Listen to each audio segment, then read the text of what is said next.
Hello, I'm Reverend Rick, and it is my honor to be with you today. We really hope that this video is a blessing to you. And if it is, please consider making a donation. People watch our videos locally when they cannot necessarily come to church throughout the United States and the world. So please join us and click the link below and make a donation. Thank you, and let this be a blessing to you.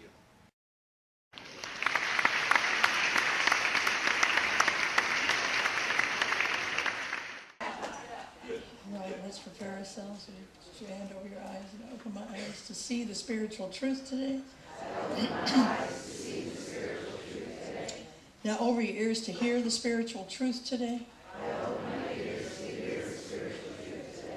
And now over your heart and extend out your arms. I open my heart to receive the spiritual truth today.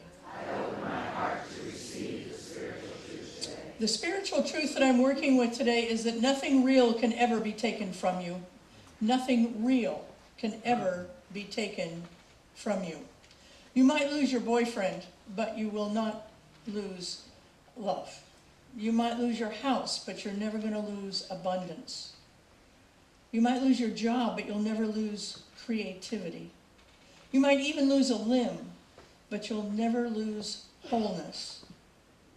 Because all of those things, our limbs, our boyfriends, our houses, our jobs, those are all demonstrations of that which is real.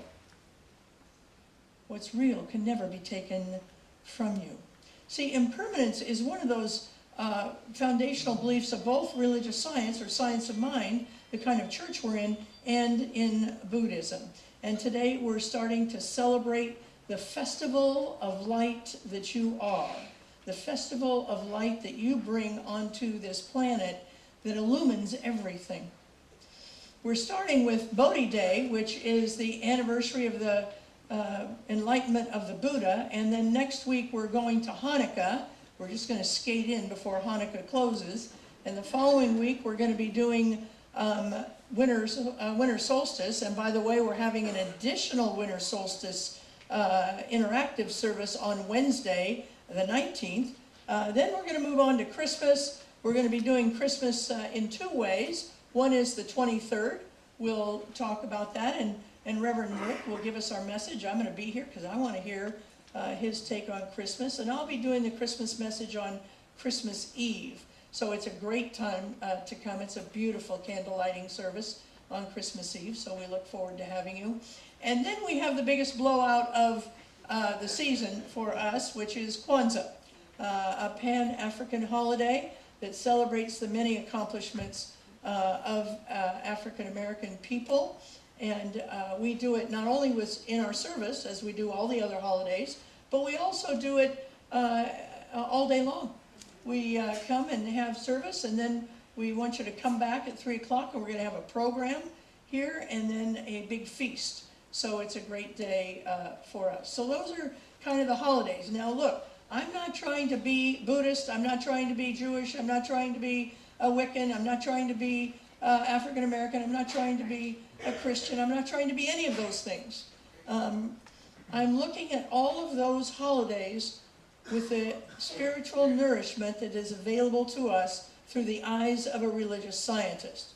So our goal is to wring as much nourishment as we can out of each of these holidays. As I say, today is the Bodhi Day, which is going to actually be on Saturday, but it's the anniversary of the Buddha.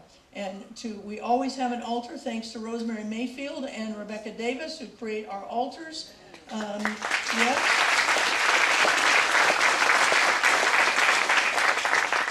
And so we also do a blessing at the altar, and I've asked Leslie Rivera to do our blessing today.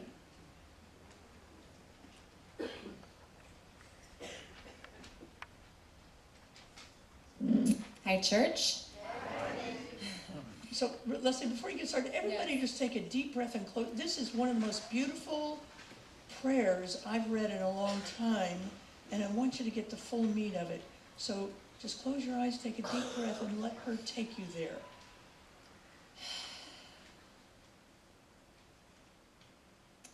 My heart fills with loving kindness. I love myself. May I be happy. May I be well. May I be peaceful. May I be free. May all beings in my vicinity be happy. May they be well. May they be peaceful. May they be free. May all beings in my state be happy. May they be well. May they be peaceful. May they be free. May all beings in my country be happy.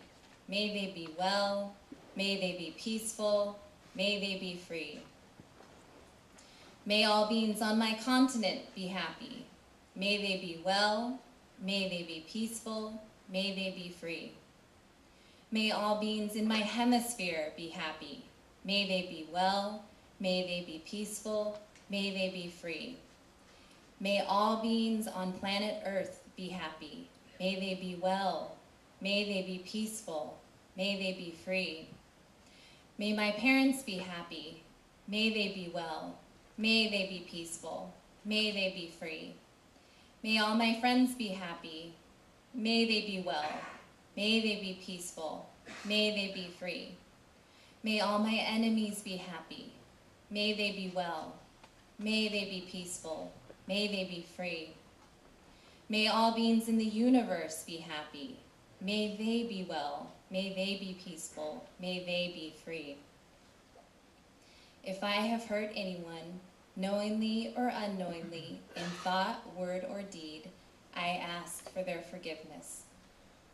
If anyone has hurt me, knowingly or unknowingly, in thought, word, or deed, I extend my forgiveness.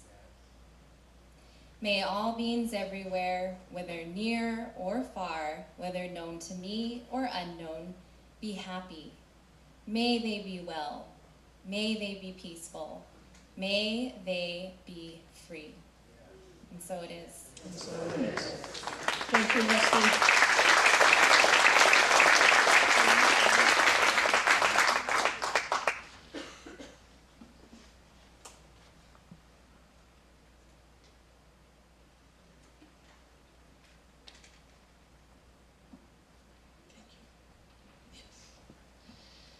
All right. Well, here's the deal. You know, this is the anniversary of the Buddha's enlightenment. But let's not get it twisted. The Buddha did not become enlightened in one day. It wasn't that, oh, I'm enlightened today. No, it's a process. Enlightenment is a process. He didn't become enlightened in one day. You're not going to become enlightened in one day, and I'm not going to become enlightened in one day. You know, for most of us, when we think of Buddha, we think of Siddhartha, who was kind of the original, more famous Buddha, although there are many Buddhas on the planet, but Siddhartha is the one that the story is about. And the thing about Siddhartha is his soul was saying, you know what, I'm living a life of opulence. Siddhartha was a prince, and he had all of everything a prince would have. He had the best ride. He had a palace. He had all the great food he wanted. He had everything he could possibly want in the material world. But there was something calling to him that said, you know what, this is incongruent with my soul, the way I'm living right now. I want to be able to there's got to be more than this. Now, for those of us who aren't princes and princesses, who don't have all of everything we want, we don't have the great ride, we don't have a palace to live in, we don't have the great food that we want. We don't have everything, every toy we ever wanted. My new putter isn't here yet, and we don't have everything we wanted. And so we're liable to say, what's wrong with this guy? He had everything. What is he complaining about?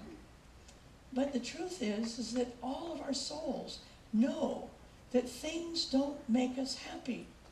The lack of things can make us sad, but things themselves don't make us happy. Consciousness makes us happy. When we get up in the morning, it's not the things, it's the thoughts that make us happy or make us sad. And Buddha knew that. He understood that that enlightenment called for him to do something else. Now, because we're talking about the phrase enlightenment or the word enlightenment, there are many definitions for it. I've chosen one that I like because it works for me, and therefore you have to hear about it today. Feel free to choose another one another time. Okay, enlightenment is the process. It's the process. It's to take the time for process. To peel back enough layers of our ego that we can experience the radiance that we are. It's the process of gently, we're not a smash the ego congregation, of gently peeling back the ego so that we can begin to feel and experience the radiant light that we are in ourselves. See, under all our excuses, under all our stories, under all the he did me wrong, she did me wrong songs, we are enlightened beings. There's nothing really more for us to add. There's some stuff that we might want to subtract, but there's nothing more for us to add to be enlightened beings. Now, here is the thing. We are, if you're visiting today, we're a practical church. I always say, I don't care how much scripture you can spout. I don't care how many hymns you can sing by memory. What I care is that we understand and use spiritual principle to make our lives happy. To be happy, to be peaceful, to be free. That's what we want to do here. So, as always, I've chosen a few things that I want to talk about that can lead us into a greater process of enlightenment, a greater process of gently peeling back those layers of our ego until we get to the radiant self. Because you know what? That's why you came here. You might think you came here because you wanted to hear Curtis, and that would have been a great reason to come. But it's not your real reason. You might came here because you wanted to eat a hot dog after, probably not, but maybe. Whatever the reason you think you came, the real reason you came is to experience more of the presence of God that is within you. That's really why we're here and why we're come together in community. So I'm talking about three things specifically. One of them is, in order to become enlightened, we have to get comfortable with understanding that we live in a friendly planet. We live in a friendly planet that wants the best for everybody, for all of us, that wishes us the best. Now, if you only take one thing out of today, take this. You cannot have enlightenment and enemies at the same time. You cannot have enlightenment and enemies at the same time. Now, this sounds easy. Okay, well, I choose enlightenment. That means you have to let go of all your enemies. And enemies can be comforting for us because they keep us in kind of a little bubble, don't they? These kind of comfort zone bubbles. I have my enemies on television. I'm not anxious to let them go. But you know what? I want enlightenment more than I want enemies in my life. We say here at CSA that a lot of times your spiritual enlightenment is a choice. It's a choice you make. And you have to choose to have absolutely no enemies. You know, here's the thing. 90% of the meanness on this planet could be eliminated if we got comfortable with the idea that we live in a friendly universe that wants the very best for all of us. And when somebody forgets that, we stand up for truth. Gently, lovingly, we stand up for truth. See, because we live in a kind of a diverse country right now, a divided country right now, our politicians can make us feel like we live in an unfriendly universe. And we can easily get into us and them mentality. It feels good, but it's not good. Us and them mentality will never be the solution that we want in our lives.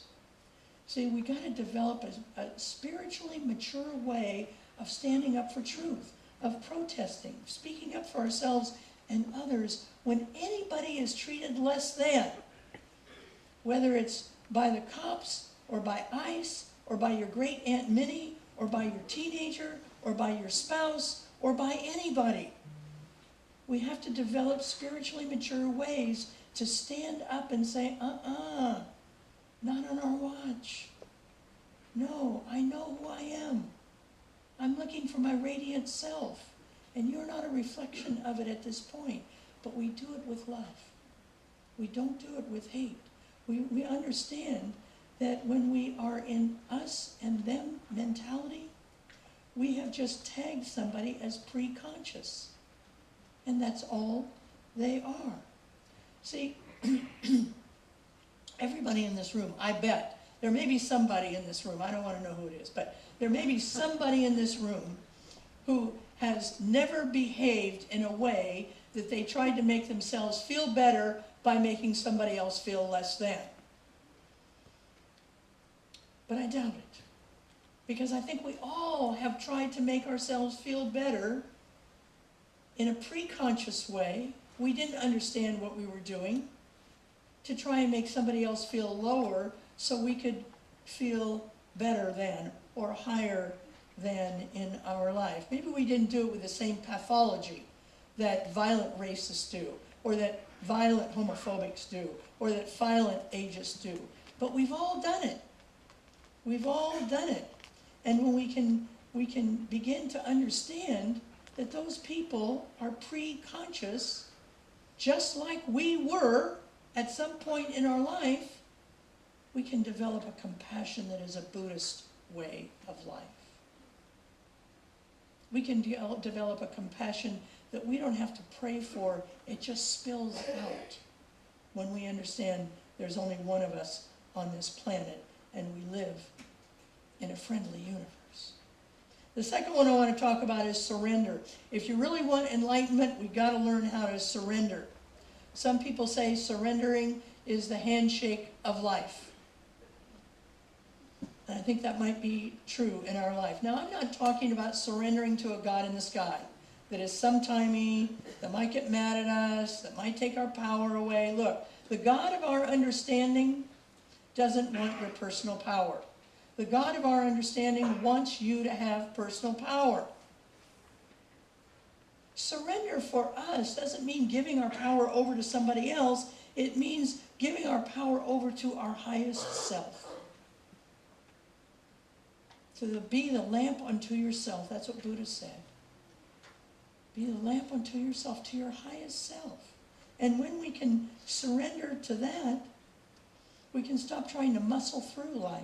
We can stop trying to swim upstream when downstream would take us so gently out. You know, those of you who have ever gone to a river or a creek bed and you've watched the flow of water, when it comes upon a rock, it doesn't scream at it. It doesn't have protest signs, you shouldn't be here, rock, you shouldn't be here. It goes around the rock. It goes around it. It doesn't let it stop its flow. We need to stop letting the rocks in our life stop our flow. We need to just go around them and keep moving on in our life. We ought to surrender our death grip on our stories. We all have stories. I've got my victim stories. I got my, oh, he did, somebody did me wrong stories. And you all do too. If you really want enlightenment, you got to surrender the grip on the stories and let them go. And know that then that was then and this is now. And what you really want is that feeling of radiance that is within you, more than you want that story in your life. So I'm asking you to pick up one, for this is your homework this week. Pick one idea. Pick one little limiting idea that you have and be willing to surrender it into the universe. I'm going to pick the idea that I don't have enough time to get it all done. That's going to be mine. This week, I'm going to hold myself accountable to knowing that there is plenty of time for me to do everything I need and want to do, with maybe some time left over. Every time I start thinking, oh God, I don't have time, oh gee, I'm going to remember it's Bodhi week. And I'm going to say, no, I got plenty of time. Now, does that sound superficial and like, what good is that going to do? Try it. Try it. You'll be surprised. The last one I want to talk about today is to experience Sangha. Sangha simply means community. And most of you know that great Buddha, when he sat alone in order to get the ideas of his enlightenment in place. But once he got the ideas of his enlightenment, he moved on to community, and he began to teach, and he began to learn from the people that he was teaching and learning from. You know, I think I talked about this last year, and it's such a fascinating thing for me. We're entering the age of what scientists call the second axle. The first axle period of time was 1,500 years before Buddha was born. And the purpose of the first axial time was that we are asked to empower the individual. That's the purpose of the first axial time. It was a time in which the ruling class didn't want the serfs running around thinking for themselves, and so they didn't allow that to happen. Well, along comes the first axial time, and people said, no, I think I want to think for myself. I want to empower the individual. Well, then comes the second axial time. And the first axial time actually was also when Buddha said, be ye a lamp unto yourself, because you are an individual, you're empowered, you have thoughts, think those thoughts, and then act from those thoughts. Let those thoughts determine your worth and what you do in your life. Well, that's a religious science thought. We say we are the authors of our experience. We are the authors of our experience through the mechanism of consciousness, through our thoughts. Well, then comes the second axial age, and this is a new change, and it comes from now the individual is empowered. Now we want to move into community. Second axial age is all about community. Does that mean that we leave ourselves alone and back in the first axial age? No. We simply take the newly empowered individual. I have thoughts now.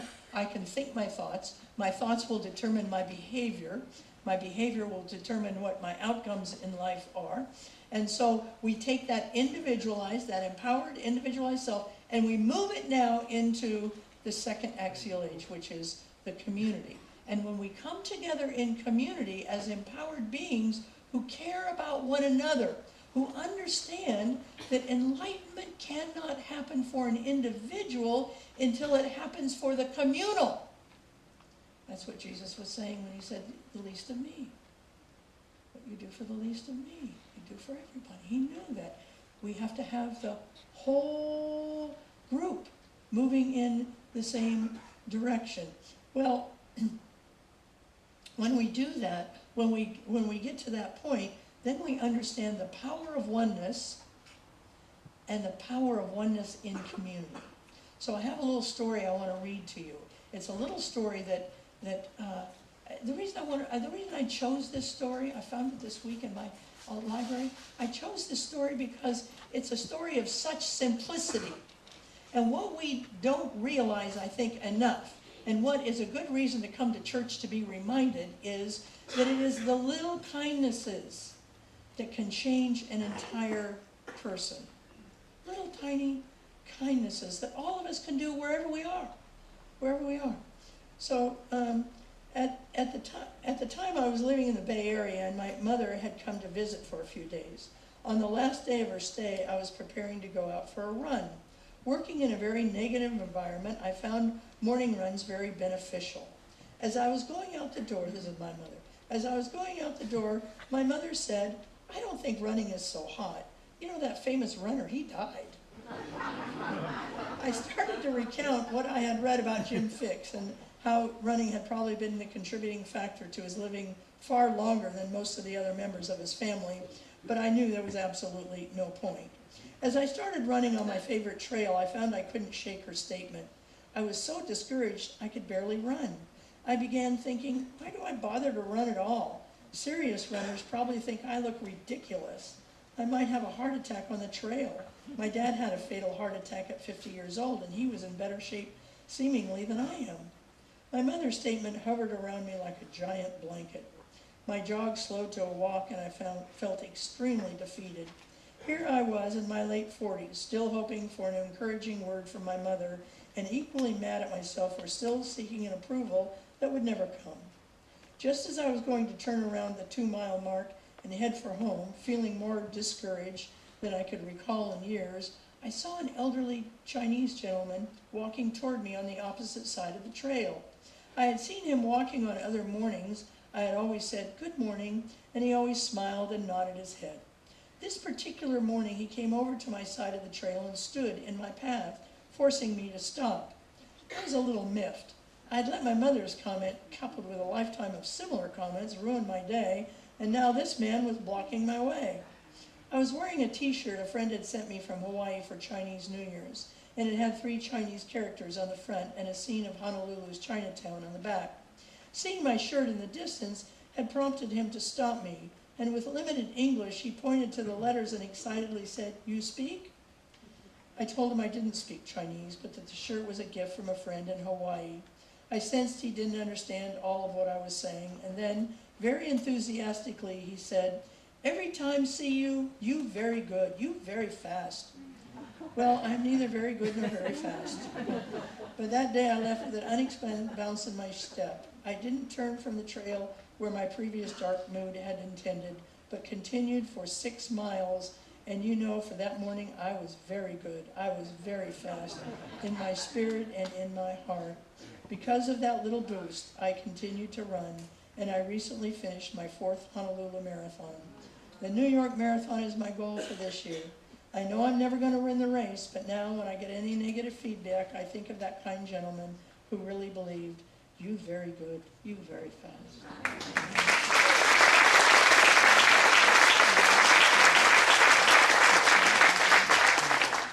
See how easy it is to take somebody who is in a very negative experience, and in the Sangha, in the community of life, we just lift them up.